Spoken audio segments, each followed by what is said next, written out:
Εγώ, κύριε Ντελούκα, θα ήθελα να μου πείτε αν αυτά που μοιράστηκε μαζί μας η κυρία Κουρλαμπά έρχονται και αποτυπώνονται στα παιδιατρικά ιατρεία. Αν η παιδιατρική κοινότητα εισπράττει από τους γονείς ερωτήματα, απορίες και φόβους που, σχετικά με τον HPV εμβολιασμό, που δείχνουν γιατί τελικά ένα σχεδόν στα 3 παιδιά είναι εμβολιασμένο πλήρως. Σας ευχαριστώ για την ερώτηση, ιδιαίτερα σημαντική. Κοιτάξτε, εγώ θα απαντούσα ότι δεν είναι το ίδιο σε όλες τις περιοχές της Ελλάδος. Στα μεγάλα κέντρα, τα αστικά κέντρα, η παραπληροφόρηση φαίνεται ότι δεν είναι τόσο πολύ μεγάλη όσο είναι στην επαρχία, και το λέω και από προσωπική εμπειρία διαπιστωμένο. Σίγουρα πάντως η παραπληροφόρηση, που είναι από τους σημαντικότερους λόγους της διστακτικότητας ή και του μη εμβολιασμού, περισσότερο διστακτικότητας, δηλαδή διστάζουν οι γονείς και λένε, ξέρεις τώρα το εμβόλιο, γιατρέ, μήπως αυτό, μήπως το άλλο, δεν είναι αρνητικός εντελώς, αλλά διστάζει.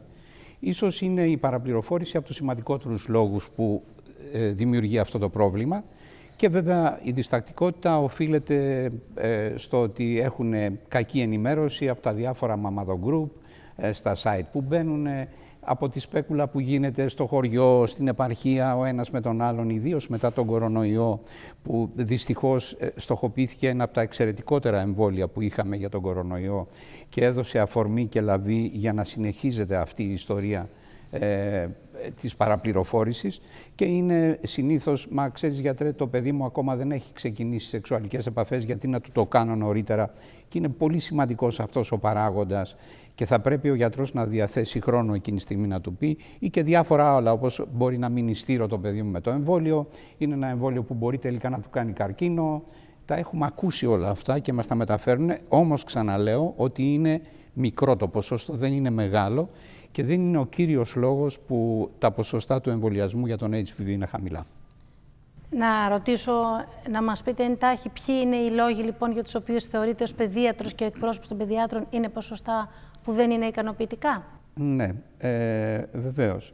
Ο κυριότερος λόγος είναι η ασθενής σύσταση, δεν υπάρχει ισχυρή σύσταση από τους παιδιάτρους. Διότι όσον αφορά την παιδιατρική κοινότητα, κακά είναι τα ψέματα, το έχω εκφράσει και δημόσια στους συναδέλφους, εμείς κάνουμε τα εμβόλια, δεν το έχει κάνει κανένας άλλος, άρα κάτι δεν κάνουμε καλά εμείς. Και τι δεν κάνουμε καλά? Δεν δίνουμε ισχυρή σύσταση. Για πολλούς λόγους. Διότι δεν υπάρχει χρόνος πολύ στο ιατρείο, υπάρχει ίσως αναμονή, ο παιδίατρος θα πρέπει να καταχωρήσει τα εμβόλια, τα ψηφιακά μέσα που υπάρχουν έχουν δυσκολέψει το έργο του παιδιάτρου, δεν ασχολούνται και ορισμένοι. Αυτός είναι νομίζω από τους ισχυρότερους λόγους. Και μετά, επειδή εμπλεκόμαστε όλοι, δεν είναι μόνο οι παιδίατροι, είναι το Υπουργείο Υγείας, είναι το Υπουργείο Παιδείας, είναι η κοινότητα. Αυτοί όλοι οι παράγοντες, το Υπουργείο Υγείας θα έπρεπε, για παράδειγμα, εμπλέκεται στο μητρό εμβολιασμών, που θα έπρεπε να γίνει διαφορετικά, και έχω πρόταση γι' αυτό. Να το αφήσουμε για τον επόμενο γύρο, για να κάνουμε τώρα απλά την καταγραφή, να δούμε τι είναι αυτό που φαίνεται να δυσκολεύει το πεδίο. Επίσης, και το οποίο θα πρέπει να αναλάβει πρωτοβουλίες και δράσεις, και ευχαρίστως να κάνω εγώ μια πρόταση, και η κοινότητα που θα πρέπει να διαδώσει το μήνυμα περισσότερο. Εμπλεκόμαστε λοιπόν όλοι μαζί, δεν είναι μόνο οι παιδίατροι. Ο παιδίατρος όμως, ξαναλέω, είναι από τους σημαντικότερους παράγοντες που δεν γίνεται ο εμβολιασμός. Κύριε Ντελούκα, πώς ακούσατε όλα αυτά για τα ψηφιακά εργαλεία? Και το ρωτώ γιατί έχετε ενστάσεις ως παιδιατρική κοινότητα κάποιες φορές και για τη λειτουργία του Εθνικού Μητρώου Εμβολιασμού και για το ψηφιακό βιβλιάριο υγείας. Και θα ήθελα να μας πείτε τη γνώμη σας σε σχέση και με το σχεδιασμό του Υπουργείου και με την καθημερινότητα των παιδιάτρων. Αισθάνομαι ότι σας έβαλαν μεγάλη ευθύνη. Η ισχυρή σύσταση του παιδιάτρου έχει ακουστεί επανειλημμένως σήμερα, αλλά οι παιδίατροι δεν είναι κάτι αόριστο. Είναι ο καθένας επαγγελματίας υγείας στο ιατρείο του. Και δεν ξέρω εκεί πώς μπορεί αυτή η ισχυρή σύσταση να έχει αποτύπωμα τελικά που να μετρηθεί. Σωστά το λέτε, και να ξεκαθαρίσω ευθύς εξ αρχής ότι η όποια ένσταση κάνουμε ή θα κάνουμε έχει πάντα σκοπό την καλύτερη υγεία και την ανάδειξη των καλύτερων υπηρεσιών και προς Θεού δεν είναι σε καμία περίπτωση απλώς για να είμαστε μια στήρα αντιπολίτευση σε οτιδήποτε λέγεται. Και θα ήθελα καταρχήν να πω ότι παρόλο ότι αυτή η συζήτηση έχει γίνει στο παρελθόν πολλές φορές, όμως οφείλω πραγματικά να δώσω συγχαρητήρια και εγώ, γιατί δεν σας έδωσα, παρόλο ότι έχει ξαναγίνει και ερχόμαστε να συζητήσουμε τα ίδια πράγματα, το ενδιαφέρον όμως και μόνο της οργάνωσης αυτής δείχνει ότι είμαστε στον σωστό δρόμο. Δεύτερον, θέλω να συγχαρώ την κυρία Αγαπηδάκη, γιατί πραγματικά μπήκε σε βαθιά νερά στην πρόληψη και οφείλουμε να αναδείξουμε το Κέσαρο στο Κέσαρι. Δηλαδή ότι πραγματικά έχουν γίνει πολύ μεγάλα βήματα και αυτό νομίζω σε μεγάλη αναλογία οφείλεται σε εσάς και για τα εμβόλια και για τη συνταγογράφηση και για τα ψηφιακά εργαλεία. Δεν είστε οι μόνοι βέβαια, αλλά έχετε μεγάλο κομμάτι. Και χαίρομαι γιατί ένας άνθρωπος επιτέλους στο Υπουργείο Υγείας ασχολείται πολύ σοβαρότερα με την πρόληψη.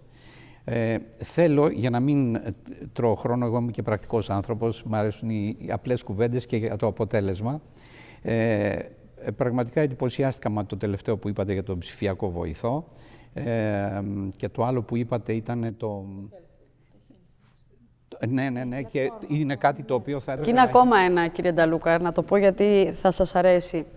Έχουμε πάρει τα δικαιώματα από την Αμερικανική Παιδιατρική Εταιρεία για ένα εργαλείο, μια πλατφόρμα η οποία πληροφορεί τους γονείς για κάθε αναπτυξιακό στάδιο του παιδιού, το Ages and Stages, το ξέρετε, τι χρειάζεται να ξέρουν, tips για διάφορα θέματα, ψυχική υγεία, εμβόλια. Κλαίει το παιδί όταν πάμε να εμβολιάσουμε από το πιο απλό μέχρι το πιο σύνθετο. Αυτό λοιπόν μεταφράζεται, προσαρμόζεται στα ελληνικά, θα είναι σε λίγο καιρό διαθέσιμο, σε μερικές εβδομάδες από σήμερα.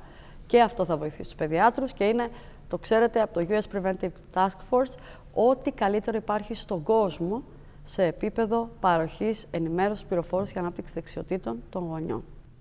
Μακάρι και ευχαριστούμε πάρα πολύ. Είναι πολύ βοηθητικά και σημαντικά σε μια εποχή και μια κοινότητα και κοινωνία η οποία χρειάζεται τη συνεργασία όλων των κομματιών, κανείς δεν περισσεύει.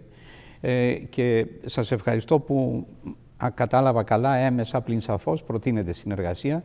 Εμείς με μεγάλη μας χαρά λέω ότι είμαστε στη διάθεσή σας και του Υπουργείου Υγείας και του Υπουργείου Παιδείας.